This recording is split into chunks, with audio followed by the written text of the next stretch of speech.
ഒച്ചിറ പരബ്രഹ്മ ക്ഷേത്ര വളപ്പിൽ നടന്ന ക്രൂരമായൊരു കൊലപാതകത്തെക്കുറിച്ച് ഞാൻ പലതവണ പ്രേക്ഷകരുമായി പങ്കുവച്ചിട്ടുണ്ട്. പ്രസന്നൻ എന്ന 59-കാരൻ്റെ മരണം. ആ 59-കാരൻ മരിച്ചത് എങ്ങനെയാണ് എന്നുള്ള അന്വേഷണം ആഭ്യന്തരമന്ത്രിയുടെ നിർദ്ദേശാനുസരണം ക്രൈംബ്രാഞ്ച് ആരംഭിച്ചു എന്നാണ്, ഇതിനകം തുടങ്ങിയിട്ടുണ്ടാകുമെന്നാണ് ഞാൻ പ്രതീക്ഷിക്കുന്നത്. ആഭ്യന്തരമന്ത്രി ക്രൈംബ്രാഞ്ച് അന്വേഷണത്തിന് നിർദ്ദേശം കൊടുത്ത കാര്യം ഞാൻ നിങ്ങളെ അറിയിച്ചിരുന്നു. എന്നാൽ അതിനുശേഷം ആഭ്യന്തരമന്ത്രി രമേശ് ചെന്നിത്തല ക്രൈംബ്രാഞ്ച് അന്വേഷണത്തിന്, പ്രസന്നകുമാർ എന്ന് പറയുന്ന 59-കാരൻ്റെ മരണത്തെക്കുറിച്ച് ക്രൈംബ്രാഞ്ച് അന്വേഷണത്തിന് ശുപാർശ ചെയ്ത ശേഷവും ഈ പൂജ സ്റ്റോറിലെ ഉടമയായ സിന്ധു എന്ന വീട്ടമ്മ നേരിടുന്ന ഭീകരമായ അന്തരീക്ഷം വിവരിക്കാതിരിക്കാൻ നിവർത്തിയില്ല. ഈ സിന്ധു എന്ന കടയുടമ, പൂജ സ്റ്റോറിൻ്റെ, പരബ്രഹ്മ പൂജ സ്റ്റോറിൻ്റെ ഉടമയായ സിന്ധു എന്ന വീട്ടമ്മയാണ് ഈ പ്രസന്നകുമാർ വധക്കേസിൽ ഈ ക്രൈംബ്രാഞ്ച് അന്വേഷണം വരെ നീണ്ടു നിന്ന അല്ലെങ്കിൽ എത്തിക്കുന്ന തരത്തിലുള്ള നിയമ പോരാട്ടം നടത്തിയത്.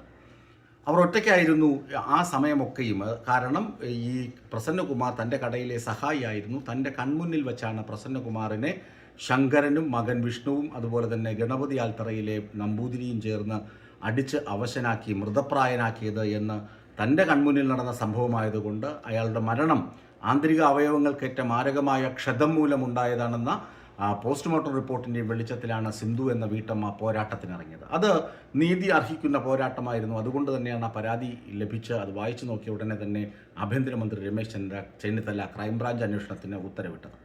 എന്നാൽ ഇത് അറിഞ്ഞ പ്രതികൾ, മാധ്യമങ്ങളിലൂടെ ഈ വാർത്ത അറിഞ്ഞ പ്രതികൾ, ശങ്കരനും മകൻ വിഷ്ണുവും ആ നമ്പൂതിരിയുമൊക്കെ ഈ വീട്ടമ്മയുടെ, സിന്ധുവിൻ്റെ കടയുടെ മുന്നിൽ വന്നു നിന്ന അസഭ്യവർഷമാണ്, തെറിവിളിയാണ്, മൊബൈൽ ഉപയോഗിച്ച് അവരുടെ ദൃശ്യങ്ങളും ഫോട്ടോയുമൊക്കെ പകർത്തുകയാണ്. അങ്ങനെ അവർക്ക് 2-3 ദിവസം കട അടച്ചിടേണ്ടി വന്നു. കാരണം മറ്റൊന്നുമല്ല, ഈ ഓപ്പറേഷൻ തൂഫാനൊക്കെ നടക്കുന്നത് കൊണ്ട് ഇവരുടെ കടയിൽ എന്തെങ്കിലും ഈ പ്രതികൾ വിചാരിച്ചിട്ട് എന്തെങ്കിലും സാധനം, വല്ല ലഹരി വസ്തുക്കളോ ലഹരി മരുന്നോ പുകയില ഉൽപ്പന്നങ്ങളോ കൊണ്ട് ഡംപ് ചെയ്തിട്ട് ഒളിച്ചു വെച്ചിട്ട് പോവുകയാണെങ്കിൽ അവരെ ഈ തൂഫാൻ്റെ പോലീസ് സംഘം വേണമെങ്കിൽ ആ വീട്ടമ്മയെ അറസ്റ്റ് ചെയ്ത് കൊണ്ടുപോകാം.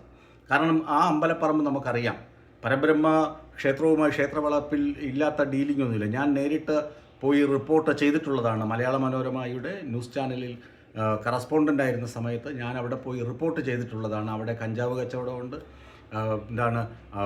ഇല്ലീഗലായിട്ടുള്ള ഭിക്ഷാടനമുണ്ട്, ഭിക്ഷാടന മാഫിയകൾ അവിടെ പിടിമുറുക്കുന്ന സാഹചര്യമുണ്ട്. ഈ ഒരു സാഹചര്യത്തിലൊക്കെ ഈ വീട്ടമ്മ ഭയന്നത് സ്വാഭാവികമാണ്. അവർ അതുകൊണ്ട് അവരുടെ ഭയം തൻ്റെ മകനെയും കൂട്ടി വന്ന് കൊല്ലം സിറ്റി പോലീസ് കമ്മീഷണർക്ക് പരാതിയായി എഴുതി നൽകി. ആ പരാതിയുടെയും അന്വേഷണം തുടരുകയാണ്. പക്ഷേ ഇപ്പോഴും ആ ശങ്കരൻ എന്ന് പറയുന്ന പലിശക്കാരനും അയാളുടെ മകനും ഈ വീട്ടമ്മയെ ഭീഷണിപ്പെടുത്തിക്കൊണ്ടേയിരിക്കുന്നു. ഓച്ചിറ പോലീസ് ഒരു കടുകുമണിയോളം പോലും നീതി നിർവഹണം ഈ വീട്ടമ്മയ്ക്ക് വേണ്ടി നടത്തുന്നില്ല എന്നതാണ് ഏറെ പരിതാപകരം. ഈ പരാതി ലഭിച്ചാൽ, ഒരു വീട്ടമ്മ വന്ന് പരാതി കൊടുത്തു കഴിഞ്ഞാൽ സാധാരണഗതിയിൽ ഏത് പോലീസ് സ്റ്റേഷനിലായാലും ആ വീട്ടമ്മയുടെ പരാതിയെ തുടർന്ന് അവരെ പ്രതിഭാഗത്തുള്ള ആരാണ് ഈ പ്രശ്നം ചെയ്യുന്നതെന്ന് പറഞ്ഞ് വിളിച്ച് തിരക്കുകയെങ്കിലും ചെയ്യും. ഈ ഓച്ചിറ പോലീസ് നാളിതുവരെ അത് ചെയ്തിട്ടില്ല. അതിന് കാരണം മറ്റൊന്നുമില്ല, നമുക്കറിയാം.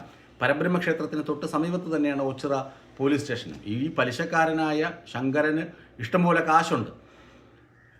ഈ ശങ്കരൻ പോലീസുകാർക്ക് കാശ് കൊടുത്തതിന് തെളിവൊന്നുമില്ല. കാശ് കൊടുത്ത് അവരെ വശത്താക്കി വച്ചിരിക്കുന്നു എന്ന് പറയാൻ ഞാനോ അല്ലെങ്കിൽ ഞാൻ നിങ്ങളോട് പറയാൻ ഞാൻ യോഗ്യനുമല്ല, എനിക്ക് കൃത്യമായ അറിവുമില്ല. പക്ഷേ ശങ്കരനെ പോലീസ് ഇതുവരെ വിളിക്കുകയോ ചോദ്യം ചെയ്യുകയോ ചെയ്തിട്ടില്ല. എന്തിനാണ് നിങ്ങൾ ആ സ്ത്രീയുടെ കടയുടെ മുന്നിൽ പോയി ചീത്ത വിളിക്കുന്നത്, അസഭ്യവർഷം നടത്തുന്നത്, അവരെ ഭീഷണിപ്പെടുത്തുന്നത് എന്തിനാണ്? ഒരു കേസ് ക്രൈംബ്രാഞ്ച് അന്വേഷിക്കുകയാണെങ്കിൽ അന്വേഷണത്തിൻ്റെ വഴിക്ക് നടക്കും. നിങ്ങൾ എന്തിനാണ് ആ പരാതിക്കാരിയെ ഇങ്ങനെ ശല്യപ്പെടുത്തുന്നത് എന്ന് ചോദിക്കാൻ ഓച്ചിറ പോലീസ് സ്റ്റേഷനിൽ നിന്ന് ഒരു പോലീസുകാരും അവിടുത്തെ സ്റ്റേഷൻ ചുമതലയുള്ള ആരും തന്നെ തയ്യാറായില്ല എന്ന് പറയുമ്പോൾ ആകെ വിഷമകരമാണ് ഈ അവസ്ഥ. ആ വീട്ടമ്മയ്ക്ക് അവരുടെ നിയമ പോരാട്ടത്തിന് എല്ലാവിധ പിന്തുണയും കേരളത്തിലെ മനസ്സാക്ഷിയുള്ള ജനം ഒന്നടങ്കം വാഗ്ദാനം ചെയ്യുന്നു, അവർക്ക് പിന്തുണ നൽകുന്നു എന്ന കാര്യത്തിൽ വളരെ പ്രത്യാശയും സന്തോഷവും ഉണ്ട്. എങ്കിലും ഓച്ചിറ പോലീസ് ഒന്നുകൂടി ഗൗരവത്തോടു കൂടി ആ വീട്ടമ്മയുടെ പരാതികൾ കാണണം എന്ന് പറയാതിരിക്കാൻ നിർവാഹമില്ല.